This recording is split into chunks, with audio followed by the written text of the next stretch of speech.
You're listening to a Frequency Podcast Network production. The Brock and Dalby Podcast. This is the Brock and Dalby Podcast. Welcome to Friday. My name is Brock. I'm Dalby. Of course, with the Super Bowl coming up on Sunday, there's going to be a lot of people watching the big game that usually don't watch football, and that's okay. It's a cultural event. Football fans watch the whole season, but everybody watches the Super Bowl. And it's okay if you've never watched before, if you're just going for all the food and the drinks and whatnot. But every year I have a message that I like to spread for anyone who doesn't watch football. And this year I've decided to sing it, if that's okay. I think that's a good idea because you've been saying it, and maybe now people will pay attention. Well, I'm dreaming of wings and 7-layer dip. I close my eyes and take another sip.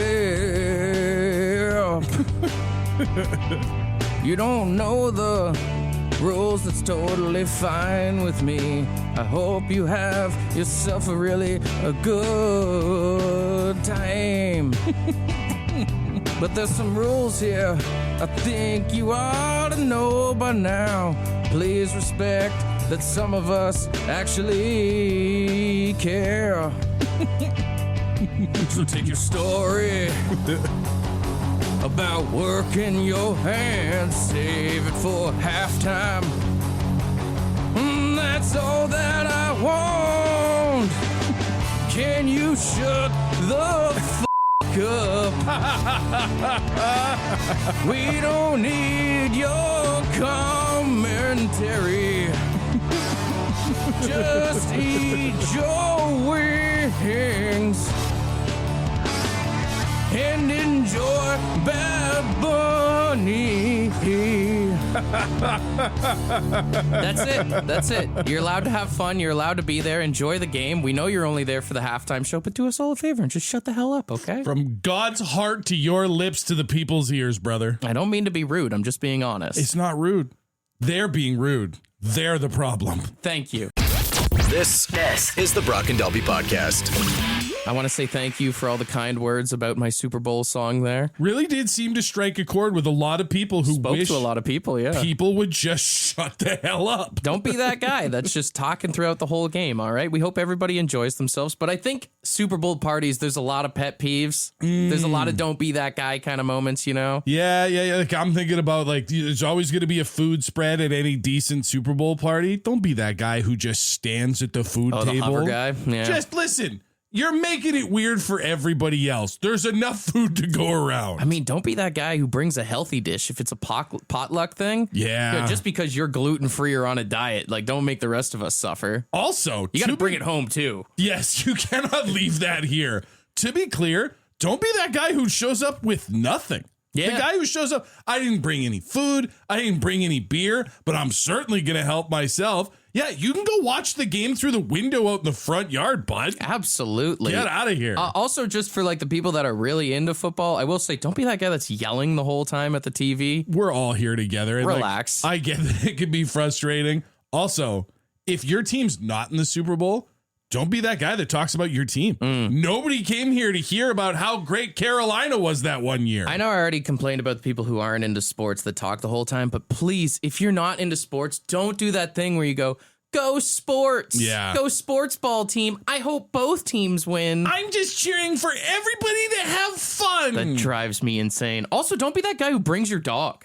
Why are you bringing your dog to somebody else's house? Unless you were specifically asked to bring your dog for some sort of weird Super Bowl dog play date. No, get a sitter. There's a lot of food ones I think we could get to. If you're having pizza, don't be that dick who takes all the big slices. Yeah. Like you eye up the box yourself. You're opening other boxes and just grabbing the big ones. Don't do that. Or also, let everybody get one before you're on your third slice. Sure. Jim, slow down a little bit. And, you know, I will say, if there's nachos happening at a Super Bowl party, don't be that guy that picks all the ones with the toppings out there. Oh, we see you. We see you surveying the entire sheet of nachos. You pig. Strategically picking off. No one came here to eat the empty chips, all right? We're all in this together, you dick. We got scoops for a reason, all right?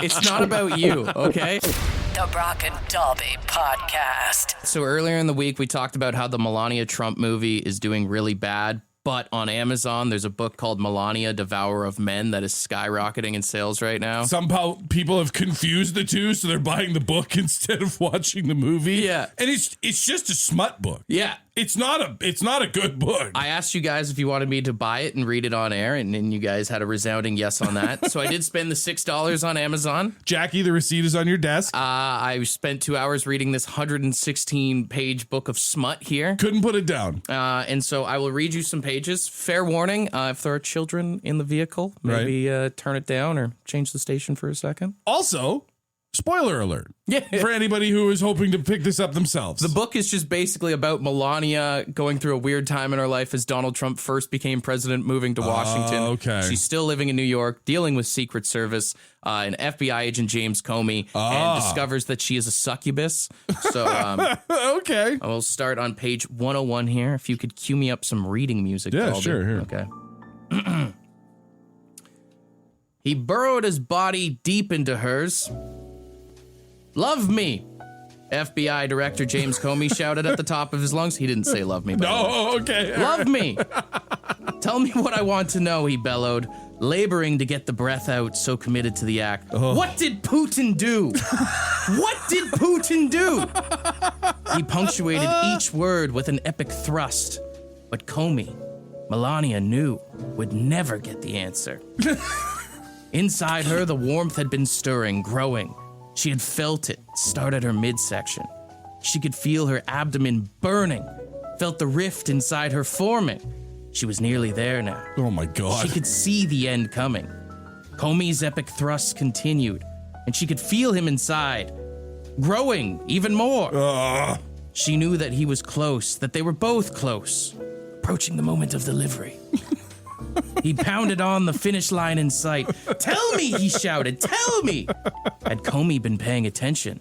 Had those throes of ecstasy not clouded his mind? Yep. Had Melania not kept her big, inviting eyes squarely on his, commanding his gaze into hers? He might have noticed a thin red line growing in her midsection. He might have felt the warm fluid that was leaking from it. Might have felt the torso beginning to pull away from his hips. But Comey wasn't paying attention. With a single-minded focus, the tall, lean beanpole of a man thrusted away. The intensity of their union growing by the second. Their eyes locked on each other's. Melania bit down hard on her lower lip. Her moaning growing more intense and higher in pitch. The promise of the pure, raw, impending pleasure brought them closer. Closer. Sweet Jesus, Comey cried out. A euphoric wave washed over them both, striking both their bodies in unison. Melania shut her eyes tightly. Comey let out an audible sigh, his relaxed body, and he sunk himself deeply into her, pushing himself up on his hands so that his torso raised up like a cobra. He looked down at her and her voluptuous body, her long hair radiating across the bed, and her pouty lips. The bottom one still bit, her eyes still tightly shut. She exhaled, and he watched as she opened her eyes. He recoiled in horror. Gone were the beautiful blue portals that he had looked at moments before. In their place were atrocious yellow discs, segmented by elliptical pupils that resembled a cat's eyes. Her brow had become larger, more pronounced, like some early human ancestor. Her cheekbones were higher, her countenance crueler. Her entire appearance was demonic, and only after the word entered his head, demonic, did he notice the bat wings. The bat wings! And my friends, you're gonna cliffhanger us there? That's where I leave you. She's got bat wings and you're just like, hey, you gotta go buy the book? For $6. Crazy. Can't give away the whole thing. How could you? Now, I will say, myself, yeah, I will be returning this book to Amazon. You're not gonna keep that? I read it all. Yeah? I got what I needed from it. Don't say that. Don't say that. That sounds so much worse. I regret nothing. Check it out for yourself, Melania, Devourer of Men, but I feel like you probably got what you needed here today. I think we're good. This is the Brock and Dalby Podcast. Pretty devastating news for Team Canada as snowboarder Mark McMorris is out for the Big Air contest tomorrow. It looks like he conked his head pretty good or something. Yeah, I believe he said the term was he hit a snow snake. He landed a trick in training, but then something with the terrain took him out and had to be airlifted off the mountain and everything. People were really nervous. Then he just comes out and he's like, I'm going to miss this one, but don't worry. There's, what is the other one? Slope style? Yeah. He's like, I'll be at that one. Probably. Dude, he's a tough SOB. I mean, was it the 2014 Olympics or the 2018 Olympics where he had this like horrific accident and he was in the hospital and all this stuff? And then a month later he was competing and won bronze. Like, yeah. It goes to show that like, in my mind, snowboarding is not an event where I would be like, man, those are tough dudes. Like normally when you see like the stereotypical snowboarder, it's just like the goofy kind of pothead. But it takes balls, dude. It does, to throw your body up strapped to a board and start spinning through the air like these guys do. It's crazy the respect that snowboarding is getting because like 40 years ago, like there was ski hills that wouldn't even allow snowboarders on them, you know? Yeah, you'd have to sneak a board out on there because it was considered to be like a junk sport. Yeah. And now there's movies about that. Yeah, it's crazy. Is that the toughest athletes in the Winter Olympics, though? No, I mean, maybe bias. I feel like you got to say ice hockey is probably the toughest sport at the Olympics. Hockey's up there, although I do feel like the Olympic version of hockey is not as tough. You know, it's just not the same grit that you see in like the NHL on a regular basis. It feels a little bit more fluid. Yeah. I mean, I guess there's no fighting, so you could say that. So, but I mean, definitely tough athletes. Like we know what hockey players will play through. It's one of the toughest sports on earth. Most of these guys are playing through injuries they got in the NHL before they had to come out here for the Olympics. If you want to stick with like, you know, like OG Olympic sports, I mean, I think you got to go with anything like skeleton or something like that, you know? You got to be tough to want to throw yourself down an icy chute on a sled. Someone died at the Vancouver games doing it, you know? There's a new sport this year that I think might be up there for like, you got to be a little crazy, but also tough. Ski mountaineering. Have you seen any of that? No. It's basically you got to climb up the mountain and then ski back down. Oh. And you're being timed. So they'll like, they'll do cross country to get through some of the flatter parts, throw the skis on the back as they're like scaling up or whatever. And then they get to the top and they have to like speed their way down. Yeah. And it's like, that's an endurance test. Yeah, man. I mean, I guess it depends on what your definition of tough is, right? Because you say ice hockey based on like, you know, all the brute strength that you need for that. But then, I mean, you look at what's like the biathletes or whatever. You need to be mentally and physically tough for that because you got to do the cross country skiing. And you also have to be like a Navy SEAL at the same time and then pull out a gun afterwards. Yeah, you got to lay down on a mat, stop your heartbeat, and hit 5 targets from a mile away or whatever. Meanwhile, we're all sitting at home on our couch like, what an idiot. Can you believe he missed that shot? That guy sucks. This is the Brock and Delby podcast. Tamara, you think aerial skiers are like the toughest athletes at the Winter Olympics? Yeah, a mental toughness and a mental insanity as well. Sometimes those are the same thing. I think, yeah, with the aerial skiing and the ski jumpers, it's like you must have had a kid that was absolutely nuts growing up. Absolutely. Jumping off of everything. Couches, counters, everything. Is it tough or is it just balls, you know? Maybe it's both. Absolutely, definitely balls. They have the biggest balls, for sure. You know, from a physical toughness perspective, in terms of skiing, those dudes and gals going down the moguls tracks and just decimating their knees. I was going to say, I don't know if it's big balls or good knees. A little bit of both. Definitely a little bit of both. Yeah, I mean, like, it's this fine line of tough and balls here this morning that we're realizing with a lot of these sports, especially when you think about, at least for the Canadian athletes, if you win a gold medal, it's 20 grand. I think if it's silver, it's 10. If you win bronze, it's 5. So, like, putting all that on the line just for, like, that amount of cash. You trained your whole life for 4 straight years to go to this moment, to put your body on the line for the chance to, like you said, best case scenario, 20 grand. Yeah. Minimum wage money. And physiotherapy for the rest of your life on your knees. We've got Steve on the line. Who's the toughest athlete in the Winter Olympics in your opinion, dude? It's got to be the bottom guy in the 2-man luge. If he's excited, the guy in the top's got a bad run. Yeah, thinking about that now, even in the 4-man bobsled, the guys in the middle got it the toughest. Yeah, too. they're not having a fun time. You have to trust those guys. You would definitely are in full trust. even being the last guy on the 4-man bobsled that's got to run and do the push and like jump in or whatever, like the fear of slipping, like that's tough, man. And you know, all he does is work out his ass. That's all he does. He's all legs. Just straight squats. Yeah, he can rip some stuff off if he tries. The Brock and Dalby Podcast. It's already tough enough going to the gas pumps these days with the prices of the fuel, but if you're going to fuel up your car today, maybe bring some gloves or at least some sanitizer. Oh, yeah? A new study has found, of all things, traces of fecal bacteria on gas station pumps. You know what?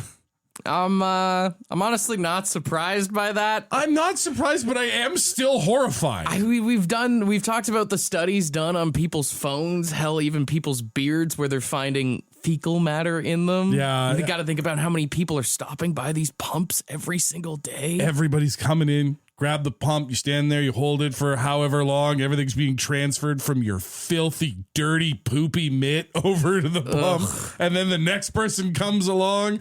I think the only fuel pump I can trust anymore is a full serve. Yeah. That's it. Let somebody else touch the pump at Diesel this people point. are probably doing all right. Not a lot of people touching those ones. Oh, no. Samples came from both gas and diesel pumps, pay-at-pump machines, and door handles for some of the like kiosks and stuff like that at some of the bigger gas stations. Ugh. And some stations found alarmingly high levels of bacteria, well above typical counts found on toilet seats. Oh. The gas pump has more poo particles than the bathroom. I mean, makes you respect the gas station bathroom a little bit more, you know? Everybody always talks about how disgusting those things. That's not the real problem at the gas station, is it? Apparently, the gas station bathroom is some sort of nirvana, some sort of paradise compared to actually gassing up. Technically speaking, you're dirtier before you enter a gas station bathroom, if you think about it like that. Only if you got your gas first. If you're hitting the bathroom before the gas pumps, you're part of the problem. Yeah. Maybe next time you're at the pumps, I know some of them do have the sanitizer there. Yeah. But they say sanitizer only kills like what? 99.8% of bacteria. Well, and that's a normal bacteria situation, which apparently we're in the X Games of bacteria Well, here. I'd say put a little sanitizer and then drip a little gas on there. That might kill the last 0.2%. The price of gas, it might be tough, but honestly, it might be worth A little it. gas sterilize you up, keep you safe out there. The Brock and Dalby Podcast. The Brock and Dalby Podcast. What you just said is one of the most insanely idiotic things I have ever heard. At no point in your rambling, incoherent response were you even close to anything that could be considered a rational thought. Everyone in this room is now dumber for having listened to it. I award you no points, and may God have mercy on your soul. All right, we've been having so much fun with this contest. Wrong answers only for $100 in Lotto 649 tickets. And the wrong answer we're looking for is, what is the sport that is skeleton? Right. In the actual Winter Olympics, skeleton is a downhill sledding event where the competitor goes belly down face first. It's wild to watch, but that's not what we want. We want you to make up the wrong answer to what is the skeleton. All right, we got a lot of voice memos here. If we don't play yours or you're just listening and you want to judge, 762-555. Let us know who you think the winner should be. We will start with Grant here. Here's what Grant had to say. This is Grant. Skeleton is hiding a fake skeleton and seeing how many times you can scare your different coworkers in a day. My God, you'd gold medal in that. Probably. It's one of your favorite events. I'd be a professional. Okay. We got Caitlin here. This is Kate. Skeleton is where you have to go to a cemetery and dig up as many graves and collect as many skeletons as you can within a certain time period. The Gravedigger Olympics? A time trial of grave robbing? Yeah. That's amazing. Okay, we got some good ones here. Adam? The sport of skeleton is the long-lost cousin of operation, where you have to do everything in reverse and put the pieces back as quickly as possible before the guy wakes up. I feel like if the guy is missing bones, he's not waking up. He's probably dead. All right, we got another one here. The skeleton event is where you have a shovel and you are to dig up a grave. Oh. You open the casket, pull out all the bones, and you have to construct them as anatomically correct as possible in the fastest time. It's a puzzle set that you have to dig out of the ground first. That would be a very creepy but also very interesting competition to watch. Watching the guys finish putting the skeleton together and then throwing their hands up like calf roping at the rodeo. Time! You got to imagine there's like some university that makes scientists do that somewhere, right? Oh, probably. I mean, maybe not makes them do it. They probably do it for fun. Like when I took small engines in high school and we had to take apart lawnmowers and put them back together. Is that what it is? Yes. Okay, we got one more here. Skeleton is when you put a corpse on a sled and shove it down the mountain. Fastest corpse wins. Fastest corpse wins. I like to think, as a big boned man, I would do great at fastest corpse wins. Yeah. I think I would do very well in a sled. What's the text line saying here? I got to give a round of applause to everyone because that was a fantastic effort. Excellent answers today. All went a little bit morbid, but I appreciate that. I mean, where else are you going to go with a sport called skeleton? I'm torn. I really don't know what to pick. I mean, I'm a big fan of both of the digging up the graves. I'm a fan of the operation one. I mean, I'm a big fan of the digging up the grave and setting it up anatomically. That is my favorite. That is my favorite one. But Fastest Corpse is funny too. Fastest Corpse I would watch, but I feel like there's a lot of potential for it to go wrong. What's text line saying? Here's the most recent one we've got. Skeleton puzzle pieced together should win. Skeleton. So that's agreeing with us. A lot of people love the idea of basically building a 3D model skeleton using actual bones. All right, we'll give it to the Mad Scientist Olympics. Ding, and a round of applause. Your answer of... The skeleton event is where you have a shovel and you are to dig up a grave. You open the casket, pull out all the bones, and you have to construct them as anatomically correct as possible in the fastest time. And then you could get like penalties for putting bones in the wrong. That's a femur. That doesn't go there. The second listen around made it sound a lot more creepier with his tone. I'm not gonna lie. It's because you don't have the music in the background anymore. Sir, I will not even ask you for a nickel or a dime if you win the lottery. The Brock and Dalby Podcast. The Brock and Dalby Podcast. Big scandal that's going on right now is the whole Gavin McKenna thing. Yeah. Where, if you haven't heard, number one NHL draft prospect Gavin McKenna punched a kid at a bar, apparently broke his jaw pretty bad. Hell of a shot. He's looking at facing felony assault charges, potentially 20 years in jail. Now, the story has been proved that at the bar, he was there. Some guy was talking ish to him about his mom, saying some very vulgar stuff about his mom, according to everybody that was there. That guy got kicked out of the bar. Oh. And upon Gavin McKenna leaving said bar, he started beaking at him once more. Oh. And not saying it's justified what Gavin McKenna did, but he kept saying things about his mom, and then Gavin just clocked him in the jaw there. I know a lot of people are caught up on the mom thing, and rightfully so. Like, a lot of people texted it on this show. We said it yesterday. If you talked about my mom, like, we're probably going to throw hands.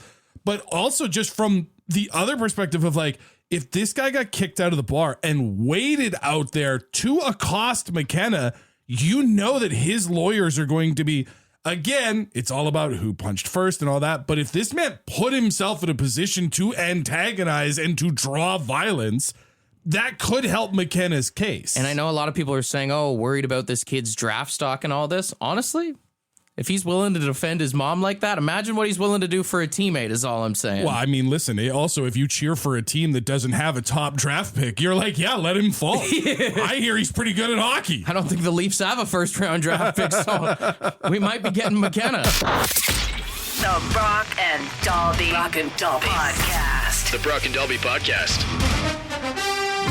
All right, we got the Super Bowl coming up here on Sunday.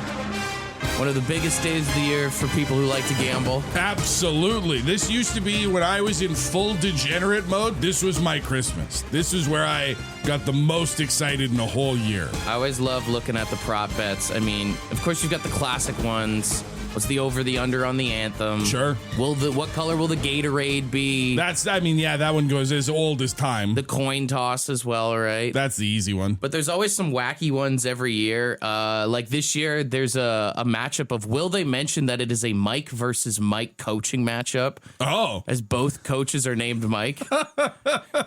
You know what? I would be tempted to take the yes on that.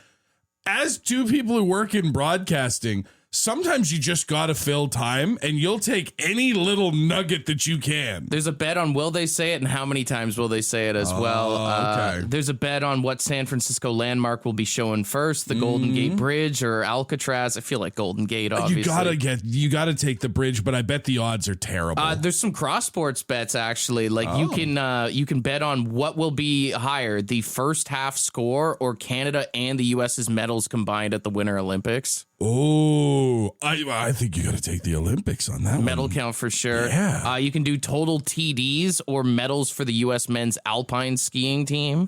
Yeah, I mean, just the Americans are real good, man. And then, of course, Green Day is doing the opening ceremony, whatever, for the Super Bowl show. Yeah, you can bet on which song Green Day will play first. Which American Idiot is the front runner there. Pretty safe to say, after the president of the United States says, "I don't like Green Day," that song made it into the lineup. And then, of course, you've got some Bad Bunny bets there. Whatever.